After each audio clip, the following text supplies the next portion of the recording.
দিয়েছেন আমি দেখেছি এখানে প্রত্যেকটা দফায় আমার মনে হয় বাস্তবায়নযোগ্য।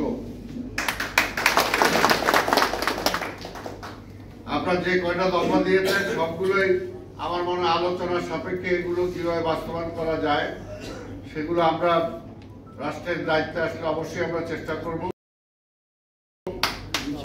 এখন আপনাদের কাজ হবে যে আগামীতে নির্বাচন, এই নির্বাচনে যাতে আপনাদের পছন্দ মাফিক প্রতিনিধি যাতে পার্লামেন্টে যেতে পারে, পার্লামেন্টে যে যাতে আপনাদের পক্ষে কথা বলতে পারে সেই প্রতিনিধি আপনাদেরকে পার্লামেন্টে পাঠাতে হবে। আজকে নির্বাচন নিয়ে হচ্ছে, নির্বাচন আমরা চেয়েছিলাম 5ই আগস্টের পরে, 24-এর 5ই আগস্টের পরে এই ডক্টর ইউনূস সাহেব সরকার আসার 3 থেকে 6 মাসের মধ্যে নির্বাচন করা সম্ভব ছিল, কিন্তু তারা মনে করে যে নির্বাচন হলে বিএনপি চলে আসবে, যেমনি শেখ হাসিনাও মনে করতো, এই কারণে নির্বাচন দিত না। এই সরকারের অনেকেও বা কিছু রাজনৈতিক দলও চায় না যে কোনোভাবে বিএনপি রাষ্ট্র ক্ষমতায় আসুক। কিন্তু আপনারা তো জানেন, জনগণও জানে যে বিএনপির সম্পর্ক জনগণের সাথে। এই দেশে যখন এই ক্রাইসিস এসেছে, যখন এই দেশে গণতন্ত্র পড়েছে, স্বাধীনতা প্রশ্নের সম্মুখীন হয়েছে, তখনই কিন্তু বিএনপি জনগণের পাশে দাঁড়িয়েছে। জনগণের পাশে যেমনি শহীদ রাষ্ট্রপতি জিয়া রহমান 71 সালে সেই স্বাধীনতার ঘোষণা দিয়ে মুক্তিযুদ্ধের সূচনা করেছিলেন এবং মানুষের পাশে থেকে করেছিলেন, পরবর্তী পর্যায়ে আবার দেশে যখন ক্রাইসিস এসেছিল 75-এর 7ই নভেম্বরে আবার রাষ্ট্র ক্ষমতা নিয়ে এই দেশের রাষ্ট্রকে দিক নির্দেশনা দিয়েছিলেন। ঠিক তেমনি ভাবে আবার যখন গণতন্ত্র ধূলিসাৎ হয়েছিল তখন আমাদের নেত্রী দেশনেত্রী বেগম খালেদা জিয়া আন্দোলন সংগ্রাম করে 10 বছর তারপর আবার গণতন্ত্র ফিরিয়ে দিয়েছিলেন।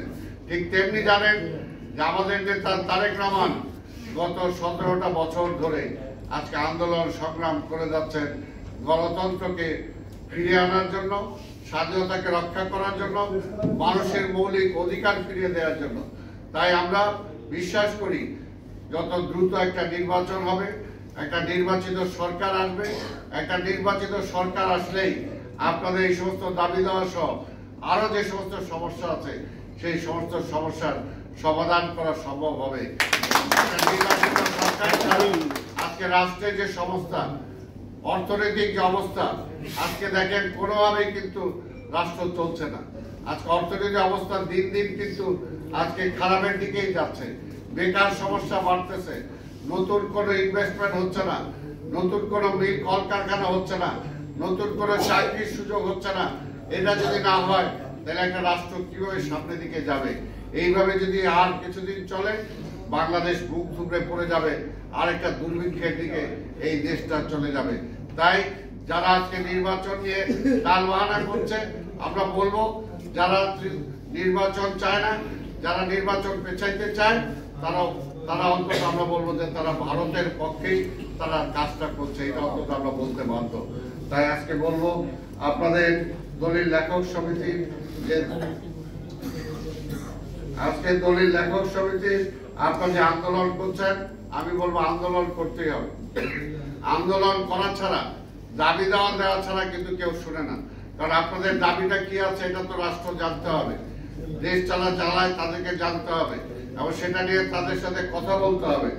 সেই কারণে আপনারা আজকে এই প্রতিনিধি সভায় আমি বিশ্বাস করি যে আপনারা একটা কমিটি করবেন, যে কমিটি না থাকলে, নেতা ডিক্লেয়ার না করলে কারা আন্দোলন করবে, নেতৃত্ব কারা দেবে? বিশ্বাস করি যে আজকে এখানে আমার ছোট ভাই টমাস আছে, সে দীর্ঘদিন আমি জানি এর আগেও বহুবার আপনাদের সমস্যা নিয়ে আমার সাথে কথা বলেছে, আমাদের সাথে কথা বলার চেষ্টা করেছে। কাজে নেতৃত্ব যদি থাকে এবং সুযোগ্য নেতৃত্ব যদি থাকে তাহলে আন্দোলনের মাধ্যমে অবশ্যই আপনাদের দাবি দেওয়া তারা পূরণ করার চেষ্টা করবে।